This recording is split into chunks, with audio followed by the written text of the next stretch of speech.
Picture this. It's 3 a.m., the middle of the Pacific Ocean. A 19-year-old sailor from Ohio stands on the flight deck of a nuclear-powered aircraft carrier. He just finished high school. He wears a yellow shirt. He fights to stay on his feet as the whole deck rises and falls in massive waves. He is not the pilot. The pilot is an officer in the cockpit. But that young man on deck controls what happens next. His hands hold the power to save a life or end one. His job is simple. He uses hand signals to guide a $70 million FA-18 Super Hornet. He lines it up with the catapult, or he pushes it into a parking spot that feels as big as a Walmart lot. It is dark. The lights are blinding. The wind screams. The noise is not just sound. It is a physical force. It hits your chest like a punch. The whole ship shakes like a skyscraper-sized engine. One wrong signal from that sailor, and the jet hits the barrier. Its wheels skid. It rolls off the edge into the Black Sea below. The pilot is gone. The jet is lost. And 5,000 people sleeping below the deck wake up to a crisis. The wild part? This is not special. It happens every single night. Young sailors direct machines worth more money than they will see in a lifetime. This is normal life on a carrier.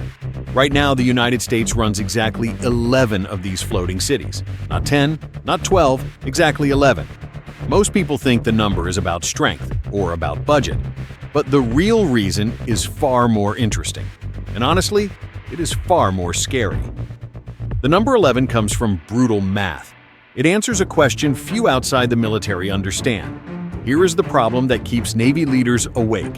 When the Navy says it has 11 carriers, it really means this. We need 11 total so that 3 can be at work. 3. That is the margin. That is the truth.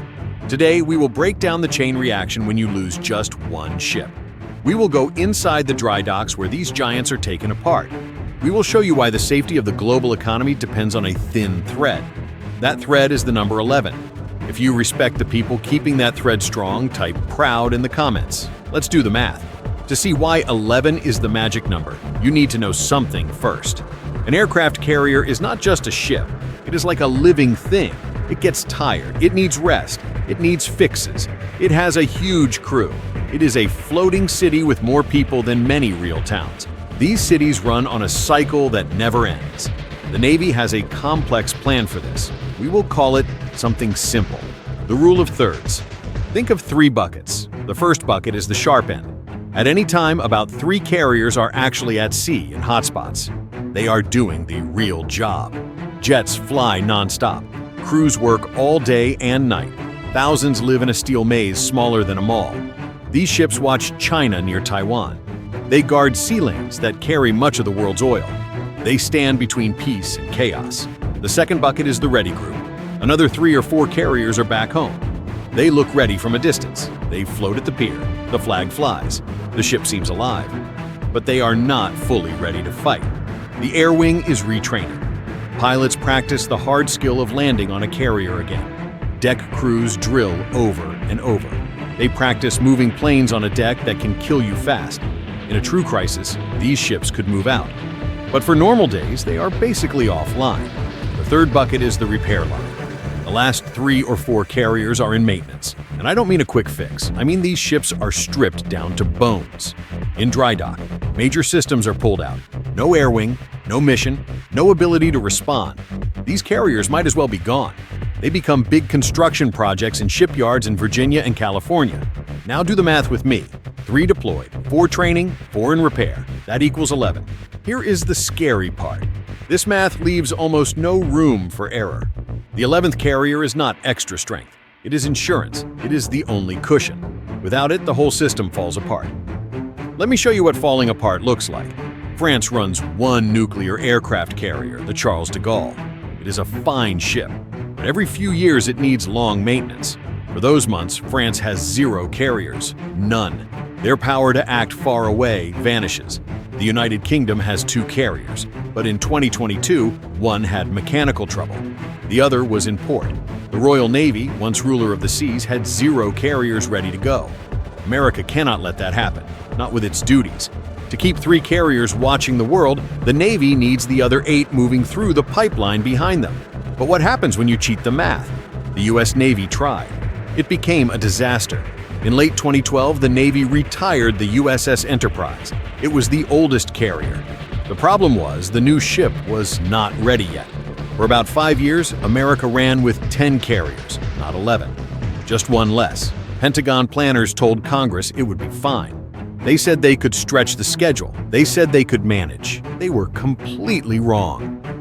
Here is what happens to people when the math breaks. Carriers work 24 hours a day, every day of the year. No weekends, no holidays, no real breaks. With 11 carriers, a tour is usually about 7 months. But with only 10, the carrier at sea cannot come home. There is no ready ship to take its place. 7 months becomes 9, then 10, then more. Imagine you are a sailor. You live in a room with 60 to 100 others. You sleep in a bunk stacked 3 high. The space is about 6 feet long and 2 feet wide, smaller than most prison beds. You have little space above your face. You share bathrooms where a few showers serve dozens of tired people. Now imagine doing that for 300 days without seeing home. That is where the spiral starts. Sailors call home with the same words. Honey, I'm not coming home in June, maybe October now. Families break under the stress. Divorce rates jump. Kids grow up not knowing their parents. Then the Navy loses its most valuable people. Experienced chiefs, the men and women who keep the ship running, start to quit. They leave because the schedule is inhuman. Even worse, fighter pilots quit. They cost millions to train. They leave to fly for commercial airlines. Why? Because at a company like Delta, you sleep in a real bed. Not a coffin-sized locker. But that was only the human cost. The ships themselves started to break.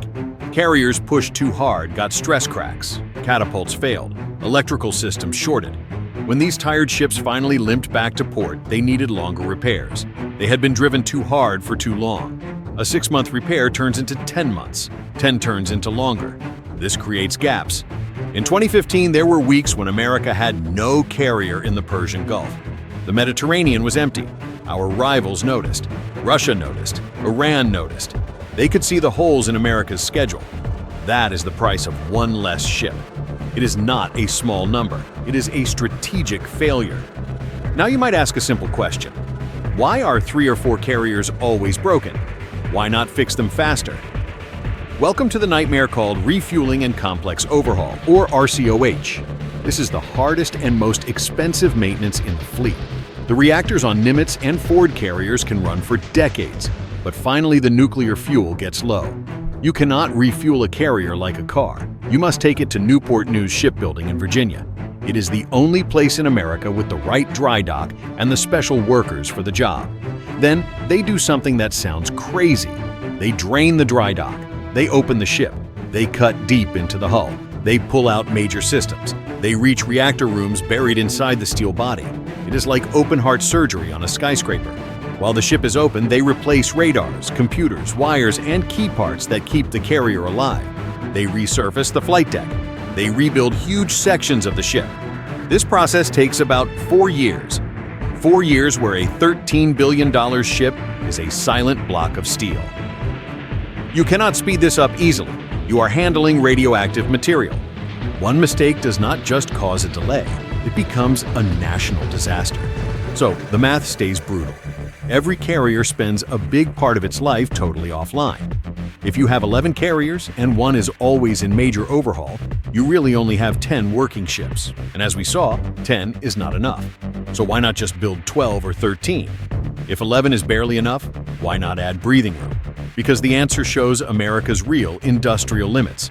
During the Cold War, America had many shipyards that could build carriers. Today, it has one. Just one. Newport News, Virginia. That is the only place with the right dock size, the engineers, the nuclear workers, and the experience to build a nuclear supercarrier. If a hurricane hits that yard or a big fire starts, America's ability to build carriers could stop completely. And that shipyard is already at full capacity. Building a carrier takes almost 10 years. Even after a ship is launched, it can take years to fully outfit it for war. Even if Congress wrote a blank check today for a 12th carrier, it would not arrive until the late 2030s. By then, older carriers will be retiring. America is not building fast enough to grow. It is fighting just to stay in place. Then comes the money. A modern carrier costs about $13 billion, but it never fights alone. It needs destroyers, cruisers, submarines, supply ships, and thousands of sailors. It needs planes like the F-35C, each costing around $100 million. Adding one more full carrier group is not just one ship. It is a huge system costing tens of billions. In a time of inflation and political fights, 11 is the ceiling. It is all the system can hold. And the number is not just about strategy. It is tied to a nightmare scenario. The US military is built to handle two major crises at once. Imagine China moves on Taiwan. The Navy sends carriers to the Pacific. At the same time, Iran closes the Strait of Hormuz and threatens the world's oil supply. You would need carriers in both places, but if you only have 10 ships total, and several are always in repair, you have no reserves. You face an impossible choice. Do you defend Taiwan, or do you reopen the oil lanes? This is not just a story. When threats rise fast, America's carriers matter most when one is already nearby, already ready, already on station. That is what the number 11 gives. Presence. It is the power to respond right away, not weeks late. But we cannot talk about strategy without talking about the price paid by the people inside the steel. Every day, carrier crews make and serve over 17,000 meals. They bake bread while the ship rolls in storms. They handle waste for thousands. They live with constant noise, constant stress, constant danger. New carriers try to make life better with better design. But it is still a warship. It is still a world of gray paint, steel walls, and months away from family. That is the real truth of the number 11. It is not just nuclear physics and shipyard space, it is human endurance. 11 carriers allow deployments that are hard but survivable. Drop to 10, and you break the people. And once you break the people, it does not matter how many billion-dollar ships you have. They cannot sail without trained crews. So why does America need exactly 11 aircraft carriers? Because 11 is the brutal minimum. It lets 3 carriers be deployed, watching rivals and guarding trade routes. It lets more carriers train and get ready. And it lets the rest be torn apart and rebuilt in dry docks so they can survive. It is not 10, because America tried that and it almost broke the fleet. It is not 12, because America cannot build them fast enough. 11 is the floor. It is the deal between what strategy needs and what reality allows. The next time you see an aircraft carrier on the news, launching jets or coming home, do not just see a big ship. Remember the human story inside. Remember the 19-year-old sailor in the dark night, standing on a moving piece of steel, guiding a $70 million machine with only his hands. And remember that at that very moment, that carrier is one of only 3 truly ready to fight. That is how thin the margin is. That is why the number 11 matters. If this breakdown opened your eyes to the hidden math of military power, hit like. It helps us tell more stories about the people holding the line. Until next time, stay proud.